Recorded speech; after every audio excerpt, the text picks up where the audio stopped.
Intisari buku The 5am Club karya Robin Sharma.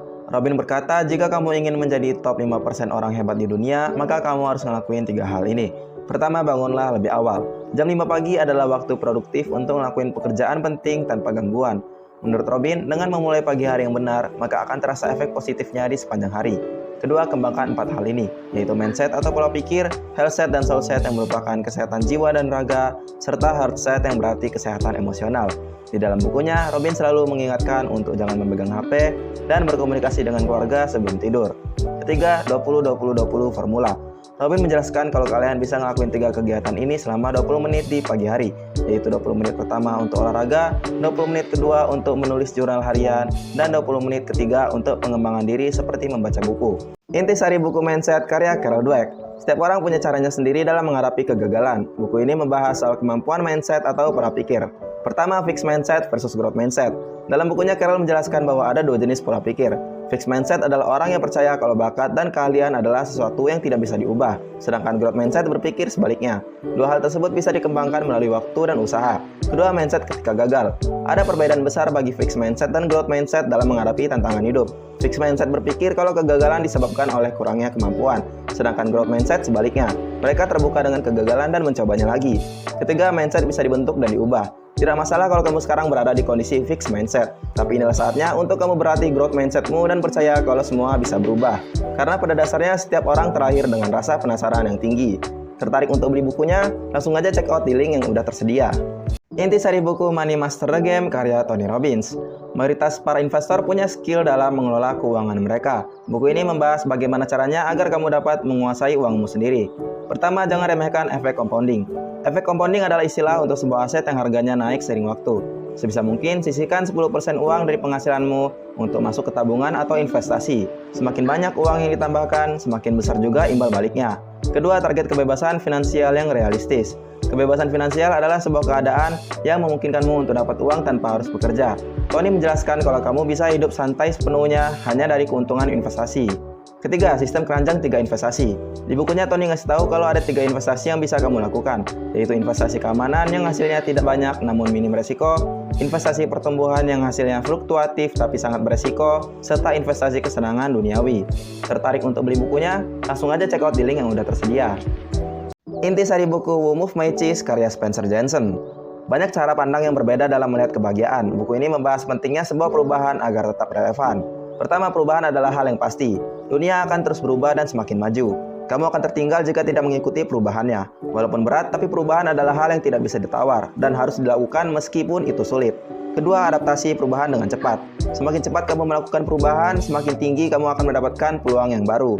Kadang perubahan itu terlihat menakutkan dan gak enak. Tapi sampai sekarang pun, banyak perusahaan besar yang bangkrut karena tidak mengikuti perubahan. Ketiga, bersiap untuk berubah dan nikmatilah. Di era digital seperti sekarang ini, teknologi banyak membantu umat manusia. Tidak menutup kemungkinan kalau pekerjaan kamu di masa depan bakal digantikan oleh robot. Seperti halnya pekerjaan zaman sekarang yang sudah digantikan oleh mesin. Tertarik untuk beli bukunya? Langsung aja check out di link yang udah tersedia. Intisari buku Atomic Habits karya James Clear. Perubahan dimulai saat menjalankan hal kecil dengan disiplin. Buku ini membahas bagaimana perubahan kecil bisa menjadi hasil yang luar biasa. Pertama, 1% lebih baik di setiap hari. James percaya kalau kebiasaan baik setiap hari adalah kumpulan hal baik kecil yang dilakukan terus-menerus. Kemajuan 1% memang sering dianggap sepele oleh banyak orang, tapi untuk jangka panjang, kemajuan 1% inilah yang mengubah masa depan. Kedua, 4 hukum untuk merubah perilaku, yaitu obvious yang membuat kebiasaan kita harus jelas, atraktif yang membuat kebiasaan kita jadi menarik, easy yang membuat kebiasaan itu jadi lebih mudah, dan satisfying yang memberikan kita kepuasan setelah melakukannya. Ketiga, jangan skip kebiasaan 2 kali. Kunci kebiasaan baik adalah pengulangan, bukan kesempurnaan. Memang kita tidak bisa 100% melakukan kebiasaan baik setiap hari, tapi jika kita terpaksa skip kebiasaan itu, jangan sampai skip 2 kali, karena akan lebih susah untuk membangunnya kembali. Tertarik untuk beli bukunya? Langsung aja check out di link yang udah tersedia. Intisari buku The Power of Habit karya Charles Duhigg. Bagaimana sih cara suatu kebiasaan bisa bekerja? Pertanyaan itulah yang mendasari Charles saat membuat buku ini. Pertama, lingkaran kebiasaan. Ada 3 hal yang harus kita lakukan saat membangun kebiasaan, yaitu isyarat, rutinitas, dan hadiah. Jangan terlalu fokus untuk membangun rutinitas, karena otak kita akan lebih merespon ketika ada isyarat dan hadiah. Kedua, kebiasaan lama tidak bisa hilang. Maka dari itu, kita harus menggantinya dengan kebiasaan positif. Jika kita memilih kebiasaan baru, pastikan kebiasaan baru tersebut merupakan hal positif, sehingga bisa bertahan lama untuk dilakukan. Ketiga, fokus pada kebiasaan kunci. Ada tipe kebiasaan yang ternyata masih berhubungan dengan kebiasaan lain. Hal ini disebut sebagai domino effect. Jadi apabila kita sudah rutin melakukan kebiasaan tersebut, maka akan berdampak pada kebiasaan lain. Tertarik untuk beli bukunya? Langsung aja check out di link yang udah tersedia. Intisari buku How to Win Friends and Influence People karya Dale Carnegie. Untuk mengubah orang lain, kita perlu merubah cara pandang dan perilaku diri sendiri. Buku ini membahas bagaimana caranya agar kita dapat memengaruhi orang lain tanpa menggurui. Pertama, jadi orang yang ramah. 50% komunikasi tatap muka berasal dari bahasa tubuh. Hal yang paling mudah bisa kita lakukan adalah tersenyum. Senyum yang tulus akan membuat lawan bicara menjadi cair dan tidak merasa canggung. Tapi jangan lupa juga untuk mengingat nama lawan bicara. Kedua, jangan mengkritik.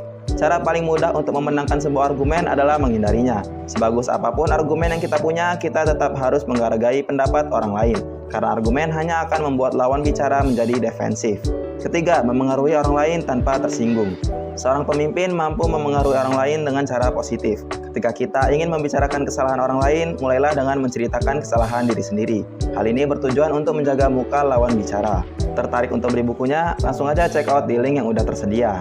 Intisari buku The Magic of Thinking Big karya David J. Schwartz.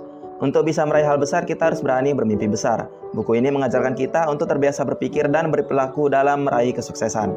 Pertama, percaya pada dirimu sendiri. Kesuksesan ditentukan oleh pikiran diri sendiri. Percayalah pada kemampuan diri sendiri.